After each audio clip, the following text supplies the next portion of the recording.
其實我食點心係有啲挑剔，我係唔會食過晚嘅點心，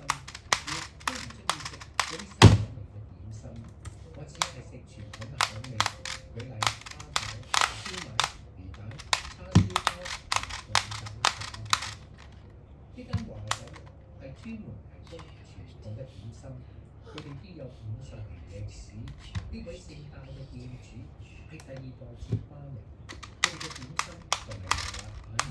都有上好門口嘅評論，要貴